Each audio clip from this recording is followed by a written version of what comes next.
Welcome and welcome back, everybody. Tabletop Toki here, and in today's video, we'll be doing a solo playthrough of Mysticana, a foundation deck. This is actually a deck of 18 cards that you can play many different games with. Solo, 2-player, up to 4 players, up to 6 with one of the expansions. And today we'll be taking a look at one of the mini expansions called Cave of Djinns, which offers you the opportunity to play a new solo game using the foundation deck and these 6 cards. During the course of the playthrough, I'll give a tutorial about how the game is played, and be sure you stick around for the end of the video where I share my thoughts about the game in general. A huge shout out to Button Shy Games for providing me with a copy of Mysticana to share with y'all as a preview. But without further ado, let's get started. Here we have a game of Mysticana Cave of Djinns set up and ready to play. Over the course of the game, we'll be using cards from our Mysticana deck and placing them in these 4 slots around each Djinn to complete its riddle. If we are able to solve all 6 Djinn's riddles before running out of cards in our draw and discard pile, we will have won the game.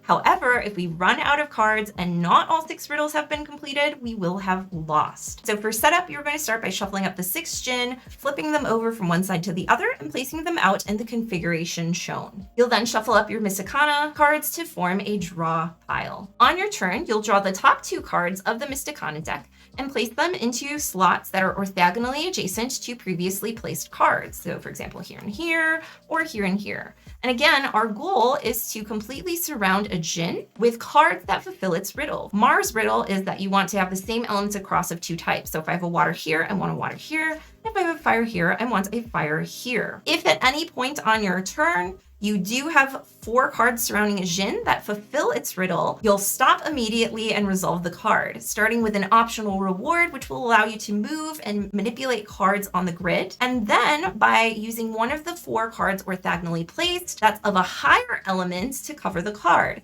So the elements are water, fire, and earth. And this is the pattern for their strength. So it's a little bit like a rock, paper, scissors. The cards are valued 2 through 6. And in this particular game, the avatar cards, which are this diamond symbol, can be used as a 1 or a 7 based on the player's choice. One important thing to note, when you are fulfilling a Djinn's riddle, you may actually have multiple riddles that are able to be solved at the same time. Timing is very important because, let's say, for example, pretend that these had all 4. If I move one of the cards used for that particular Djinn, this is still completed. However, if this one was also completed and I move this card, it is now no longer complete and I will not be able to solve the riddle that turn. So the timing is very important with that, and you'll see more of that through the playthrough. Again, our goal is to solve the riddles of all 6 Djinn by surrounding them with 4 cards that fulfill their riddle and covering them with an element of the higher strength. And again, if we run out of cards before we're able to do that, we will have lost the game. So we're going to get started with our first turn here. We have a 4 water and an avatar fire card. So this one wants all high cards. We want same elements across, same rank across, meaning the number. We want cards that add or subtract equal to 5. We want all locations. You can see the Dominion is a location, whereas the avatar is a creature. And this one wants a sequence, meaning that the numbers get higher as you go up. And it can start in any of the 4 positions, and it has to include an avatar. I think we'll go ahead and put this avatar here because it could be used for both of these. And if we put an avatar here, it'll also be same rank for here and count towards the Cherok riddle. And this also gives us some flexibility because it could be a 1 or a 7 for the purpose of Petra's riddle. We can then also do, this is a location. So this isn't great because we have like a 4 next to a 1 or a 7. Not super flexible, but we can maybe use it to cover Ashet before that. Okay, and we have a 3 earth and a 6 fire next.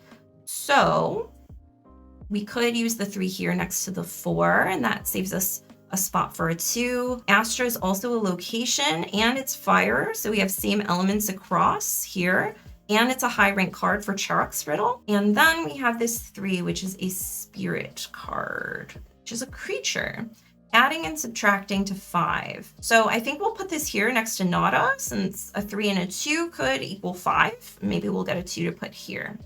All right, drawing our next 2 cards. We have 2 spirits, 3s, creatures. We could finish Mar by having the same elements across, but this 3 doesn't fulfill Cherok's, so that's not great. Instead, I think we'll go ahead and place, none of these are particularly awesome. We'll put the 3 here and hope we get a 2. And for this one, we need same rank across. So we'll do, oh, but that's not a 3 and a 6. Not great.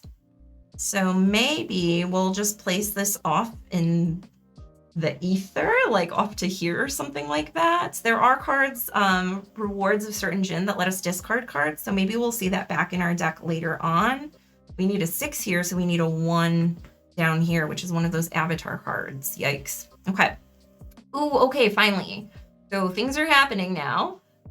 We can fulfill, ooh, but for Mar, we need to cover it with an earth. Now, if we don't have one, we simply take a random one off the top of the deck, which isn't great. It gives up some of that control that we would like to see normally, but I don't really know what else we would do here. I will place this avatar down here, anticipating that we need a 6 here. So 6 minus 1 would be 5 for that card.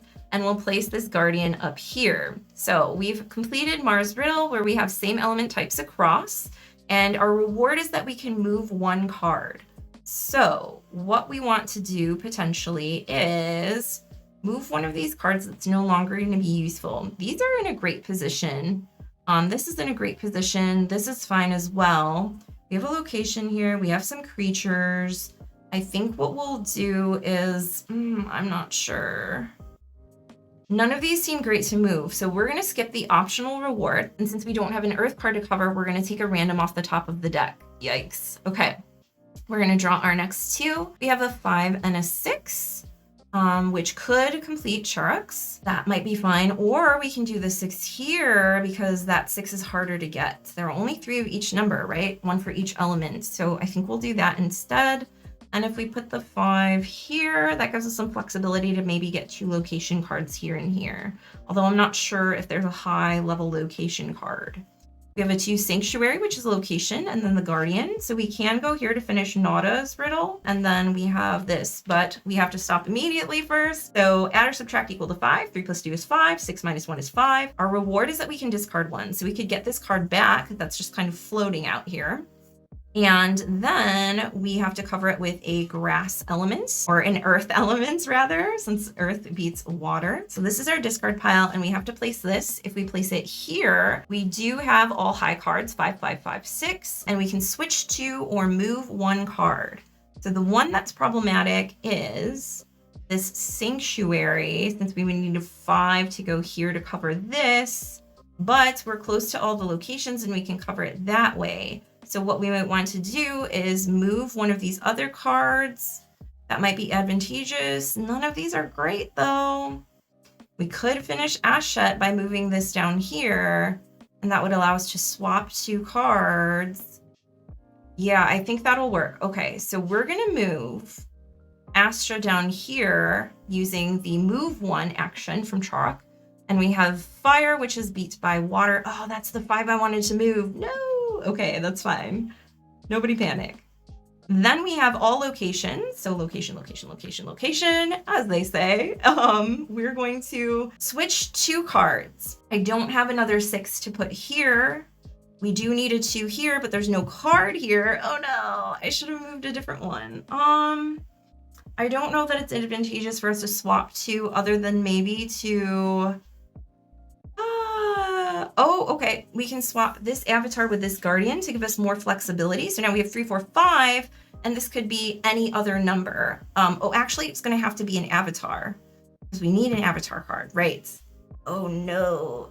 Well, I'm not sure if we have one more, so that seems a little too risky, unfortunately. I don't remember if we have a 2. We're going to skip that, and we're going to place this to. Oh wait, but hold on. We can swap 2, same rank across. We're going to swap the 2 and this 5 up here. I was thinking the water 5, but we can do this one instead. Duh. And again, this is no longer a location, but this has already been completed. So we can manipulate those cards however we would like to. We cover it with a location card. Let's do the 4 so we have more flexibility here. And then we are good to go, I believe. Yes, and hopefully we can get this 6 moved here. No, there's nothing to help us move those. We might be in a tight spot. Okay, we have a 4 and an avatar. So if we put the avatar here, then we could do oh yeah, that works. So we have 1, 3, 4, 7, and we do have one avatar in that sequence, so we're fine. We can discard one card if we want to. Now the question is, do we think we have another 6? I honestly don't remember. So do we want to discard that and see what we get? I think so, because I feel like we used high cards. That was a 5 though. I think we're fine. I think we're fine. Okay, we cover the grass with a fire card. Ah, famous last words. And then we have one more Djinn to complete. We draw our 2 cards. We have a 6 and a 4. Hey, there we go. Okay, so we have 6, 6, 5, 5, same rank across.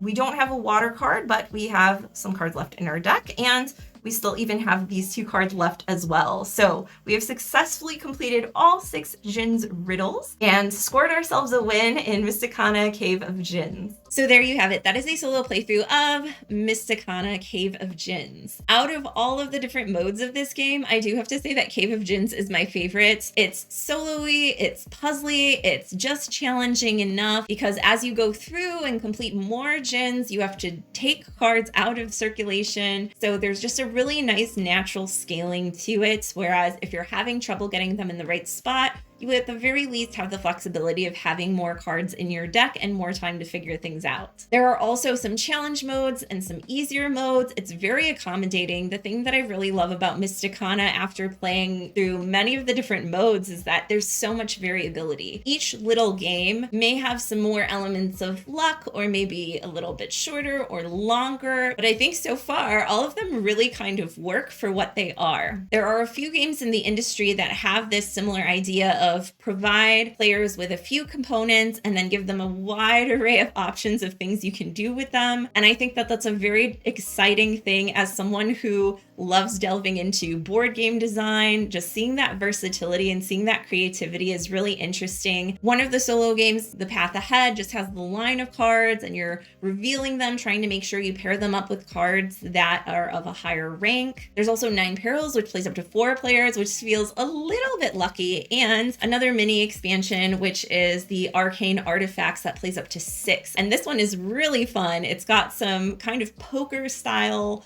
betting where you get your 2 cards, you can swap one out, and then you decide if you want to stay in or if you want to withdraw for a single point. And once everybody decides, we flip over a card to see how many points the round is worth and what specific conditions are as provided by the artifact. The only thing with regard to the card layout, and this is a very small thing, which who knows may change, is that the artifact cards are printed side to side instead of top bottom. So for the sleeves, because you do use different sides, if you're sleeving them, if you have like open side on the right side of the card, for example, when it flips the opposite, it's on the left. But again, that's like a very nitpicky thing. It doesn't really matter because they're just randomly shuffled for that particular game anyway. If they're marked with a sleeve opening, it's not the end of the world. Beyond that, the art for this game is just absolutely stunning. The cards are so clear and clean to read with all of the iconography and information that you would need for all the various different modes. So if you are looking for a deck of cards that provides a lot of versatility in terms of player count, in terms of mechanics, in terms of game length, I would definitely recommend checking out Mysticana. And that's all about all the time we have for today. If you enjoyed this video, please consider giving it a like so it can go out to a wider audience. You can also subscribe and hit the bell for notifications if you want to see more videos on the channel, including solo play, top 10 lists, all sorts of fun things. And we do have memberships available. Thank you to our amazing members who support the channel directly so we can continue to share in our love and passion for board gaming. Thank you so much, as always, for joining me, and I'll see you next time. Bye.